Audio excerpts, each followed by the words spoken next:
jours de fête, des Neshamot, des Ruot et des Nefashot descendent sur eux selon la voie de l'Atsilut, et ils forment le souffle de sainteté. Et avec ce que nous avons expliqué dans la section sur l'Atsilut, Beria, Yetzira et Asya, nous avons longuement étudié tout ce qui nous était nécessaire à ce sujet. La signification de tout cela c'est que le trône c'est Beria, et Métatron Yetzira, et Sandalphon qui est l'offrant grâce auquel le Saint béni soit-il influence sa Shekinah dans le monde et à propos duquel il est dit et voici qu'une roue se trouvait sur la terre. C'est le vêtement dont la Shekinah se revêt dans Asya comme cela a été expliqué dans la section sur l'Atsilut, Beria, Yetzira et Asya. Et il est dit que les Nefashot se trouvent du côté de la lumière qui se révèle, se revêt et se propage à partir de l'essence des Séphirot vers Beria. Et les Ruot sont la lumière qui se revêt dans Yetzira, et les Nefashot sont la lumière qui se revêt dans Asya, c'est-à-dire dans l'offant. Et puisque le secret de la Neshama, du Ruach et du Nefesh se trouve dans Bina, Tiferet et Malkout, il est dit que la lumière de Bina se révèle dans Beria,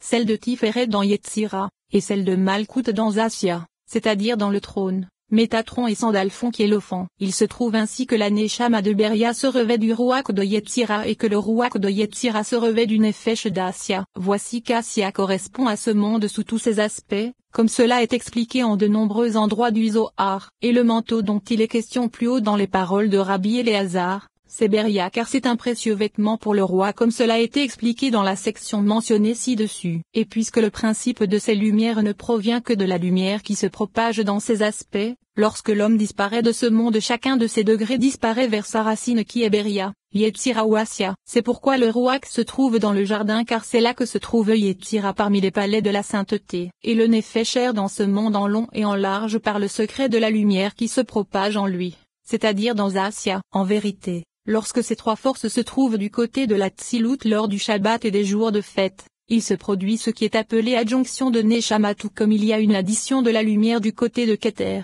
c'est-à-dire de ce qui se trouve au-dessus de Beria, car Bina se revêt de Beria et au-dessus d'elle se trouve Keter et Okma. En vérité, il s'agit des 10 séphirot qui émanèrent par le secret de leur émanation, et c'est de là qu'est prodiguée l'adjonction de Neshama. Et puisque ces deux dernières ne se revêtent pas de Beria comme nous l'avons expliqué, le Rashbi, qu'il repose en paix, a expliqué à certains endroits que l'adjonction de Neshama se fait du côté de Keter. Et lorsqu'il s'agit d'une Neshama provenant de l'Atsilut, il s'agit d'une Neshama qui s'est élevée jusqu'à sa racine supérieure dans le secret de l'Atsilut. C'est pourquoi à propos des jours profanes, il est dit, 6 jours durant tu travailleras, avec une expression de servitude car l'homme est par cet aspect un serviteur puisque sa Neshama provient alors du côté de Beria uniquement. Ainsi, le Nefesh, le Ruach et la Neshama s'élèvent et s'attachent les uns aux autres, et ils s'élèvent jusqu'aux racines car ce sont des étincelles qui propagent la lumière supérieure. C'est pourquoi c'est par l'union des mondes que les branches s'attachent aux racines,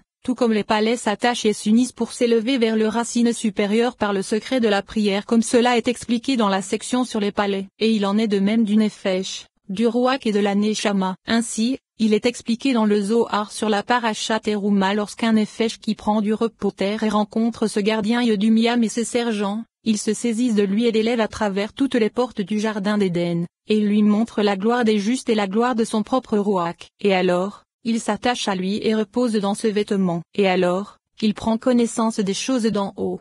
Et il brille grâce à lui tout comme la lune brille grâce au soleil. Et le Ruach s'attache à cette Neshama, et la Neshama s'attache à la fin de la pensée qui est le secret du Nefesh d'en haut. Et ce Nefesh est attaché au Ruach supérieur, lui-même étant attaché à la Neshama d'en haut. Et cette Neshama est attachée à l'Ensoft. Avec cela, le sujet de l'union et de l'attachement des branches et leur disparition dans leur racine a été expliqué. Car Asya s'unit à Yetzira, Yetzira à Beria, Beria à l'Atsilut et l'Atsilut au point suprême. Et afin de saisir la profondeur de cet enseignement, nous devons comprendre ce qu'il est expliqué dans la section sur l'Atsilut, Beria, Yetzira et Asya. Car ensuite, nos paroles seront intelligibles et compréhensibles vis-à-vis de leur nature, avec l'aide et le secours de Dieu. Chapitre 3. Puisque dans le chapitre précédent nous avons vu qu'il ne peut y avoir de Neshama de Beria si elle ne se revêt pas d'un Ruach de Yetzira, et qu'il ne peut y avoir de Ruach de Yetzira s'il ne se revêt pas d'un Nefesh d'Asya. Ainsi il est possible qu'il y ait un Nefesh d'Asya sans Ruach de Yetzira, ou bien un Ruach de Yetzira sans Neshama de Beria, car tout le monde ne mérite pas un Ruach ou une Neshama, et c'est en fonction de ce que l'homme offre à son Créateur que son Ruach lui est prodigué. Et lorsqu'il se purifie encore plus, on lui prodigue sa Neshama. Et lorsqu'il renforce son service divin, on lui prodigue une Neshama d'Atsilut afin qu'il soit appelé fils de la maison du Saint béni soit-il. Ainsi, tous ces degrés ne se placent au-dessus de lui qu'à des moments spécifiques, en fonction de son degré de pureté. Ainsi, il est expliqué dans le Zohar sur la Paracha Vayikra, le Fils de l'homme se sanctifie depuis en bas et on le sanctifie depuis en haut. Et lorsqu'il est sanctifié par la sainteté de son maître, on le revêt d'une sainte Neshama, héritage du Saint béni soit-il et de la communauté d'Israël. Et alors, il hérite de tout. De tels hommes sont appelés fils vis-à-vis du Saint béni soit-il, comme il est dit, vous êtes des enfants pour l'Éternel votre Dieu. Et ceci a déjà été expliqué. Ceci concerne la Neshama émanée. C'est pourquoi il est dit héritage du Saint béni soit-il et de la communauté d'Israël. C'est-à-dire que c'est l'union de Tiferet et Malkout, et c'est du côté de la Tzilut car c'est à partir de là qu'elles sont appelées enfants comme nous l'avons expliqué dans le chapitre précédent. C'est ce qu'il est dit, afin qu'ils soient appelés fils etc.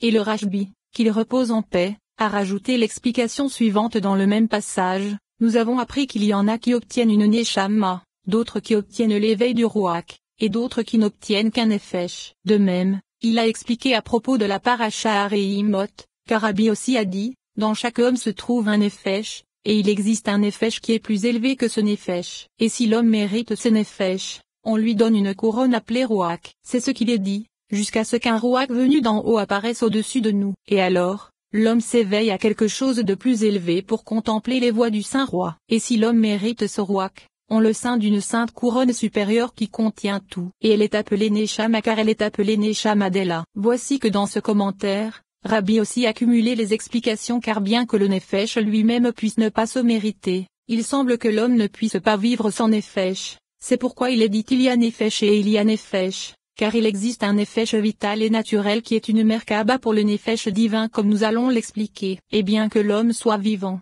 il est possible que ce Nefesh n'apparaisse pas en lui, et il n'est en vie que grâce au Nefesh vital. Et lorsqu'il sera méritant, il lui sera prodigué un Nefesh divin. Et s'il est encore plus méritant, il lui sera prodigué un Ruach. Et s'il est encore davantage méritant, il lui sera prodigué une Neshama comme cela est expliqué plus haut. Ce sujet a également été expliqué dans le Zohar sur la Paracha Vayigash. Et ces 3 degrés sont contenus dans les fils de l'homme qui les obtiennent en servant leur maître. C'est pourquoi au début l'homme possède un Nefesh qu'il doit rectifier. Et lorsque l'homme se purifie en corrigeant ce degré, il est couronné avec un Ruach qui est un degré saint situé au-dessus du Nefesh qui a lui-même couronné cet homme méritant. Et lorsqu'il s'est élevé avec le Nefesh et le Ruach et qu'il se corrige en servant son maître de façon appropriée, alors une Neshama qui est un degré saint et élevé qui gouverne sur tout se place au-dessus de lui, et ceci afin de le couronner avec un degré saint et élevé. Et alors, il est parfait en tout et de tous côtés afin de mériter le monde à venir, et il devient un bien-aimé du Saint béni soit-il, comme il est écrit,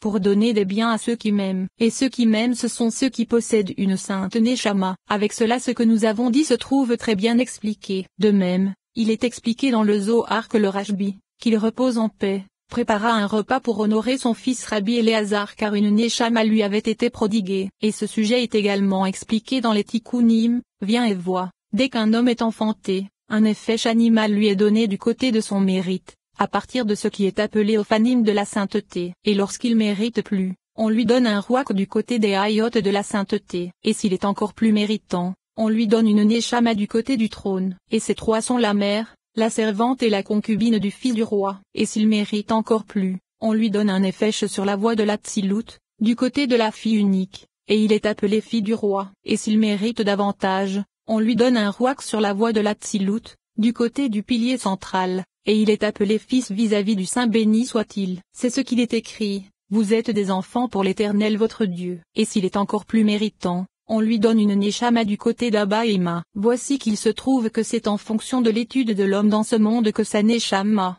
son Ruach ou son Nefesh lui est prodigué, le tout à la mesure de son service religieux. Et c'est à la mesure de ses défauts qu'il n'habite pas le corps, comme cela sera expliqué avec l'aide d'Ex-cieux. Et il arrive parfois que la Neshama soit prodiguée à l'homme au moment de l'accomplissement de telle ou telle mitzvah ou lors de l'étude de tel ou tel sujet de la Torah. Et alors l'Éternel le protège et lui prodigue une Neshama en fonction de ce dont il s'agit afin de le récompenser. Et outre ces 3 parties, il en existe également 3 autres qui sont des anges qui escortent l'homme et veillent sur lui, et il est dit d'eux, car à ces anges, il a ordonné de te protéger. Et le Rashbi, qu'il repose en paix, a expliqué dans le Zohar que Rabbi Siméon et Rabbi Pinéa se sont opposés quant à leur nombre, car Rabbi Siméon a dit qu'ils étaient deux puisqu'il est dit car à ses anges, il a ordonné de te protéger, alors que Rabbi Pinéa a dit qu'ils étaient trois puisqu'il est écrit, s'il y a un ange, ce qui fait un, qui intercède pour lui, ce qui fait deux, un entre mille, ce qui fait trois. Et il est expliqué ailleurs que ces anges se séparent de l'homme lorsqu'il pêche, et que c'est à leur propos qu'il est dit,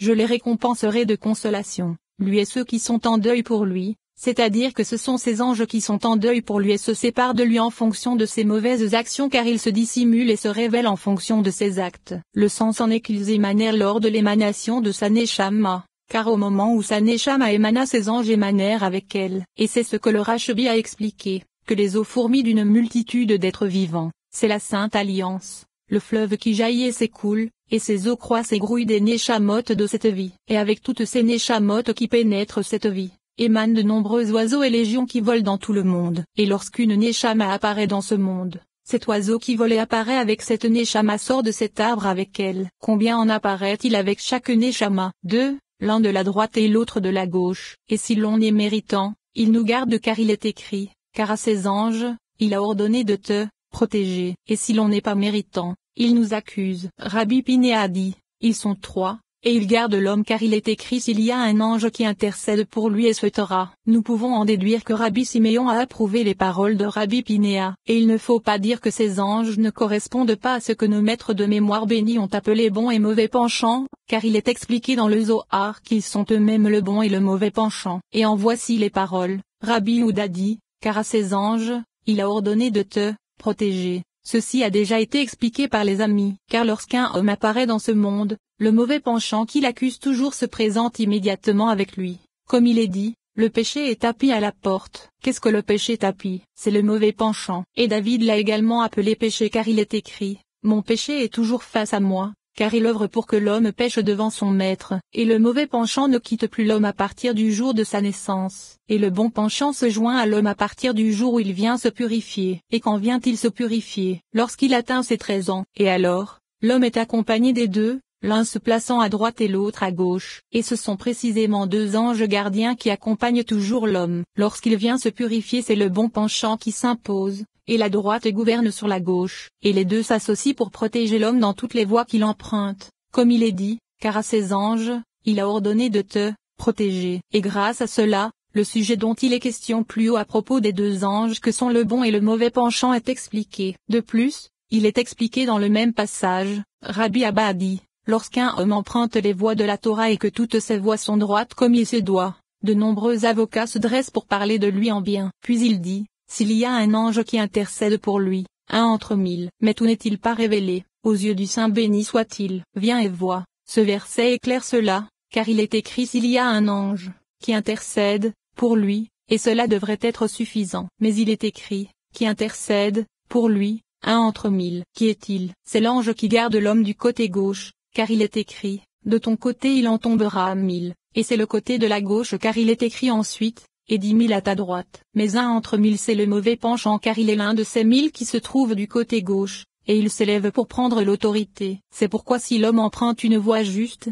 ce mauvais penchant deviendra son serviteur comme il est écrit, mieux vaut être dédaigné et posséder un serviteur, car alors il s'élève et devient son avocat en mentionnant le mérite de l'homme devant le Saint béni soit-il. Et alors, le Saint béni soit-il dit, acquitte-le pour ne pas qu'il descende dans la fosse. Voici qu'il est expliqué que ces deux anges sont le bon et le mauvais penchant. Et ce qu'il est dit plus haut c'est que le mauvais penchant apparaît avec la Neshama, tout comme c'est le cas du bon penchant, car le mauvais penchant se trouve du côté de Géboura et c'est un saint ange. En vérité, sa mère Kaaba c'est l'impur, et il se revêt de la force de l'impureté car il existe de nombreux anges qui gardent les forces étrangères. Et sa mère Kaaba c'est la force qui se propage depuis les 4 écorces impures que sont l'iniquité, la destruction, la colère et la fureur, et il chevauche les 4 en marchant du côté gauche de l'homme. De même, le bon penchant possède une sainte mère Kaaba constituée de Michaël, Gabriel, Uriel et Raphaël, et il chevauche les 4 en marchant du côté droit de l'homme. Et en penchant vers l'un des deux côtés, l'homme a le pouvoir de trancher en faisant pencher le plateau de la culpabilité vers le côté du mérite, ou l'inverse, car c'est ainsi que ce sujet a été expliqué dans le Reya Memna. Et les autres sujets traitant de la Neshama vis-à-vis de son émanation ont été expliqués dans la section sur l'essence et la gouvernance. Et de même, le mauvais penchant a été expliqué dans la section sur les palais de l'impureté.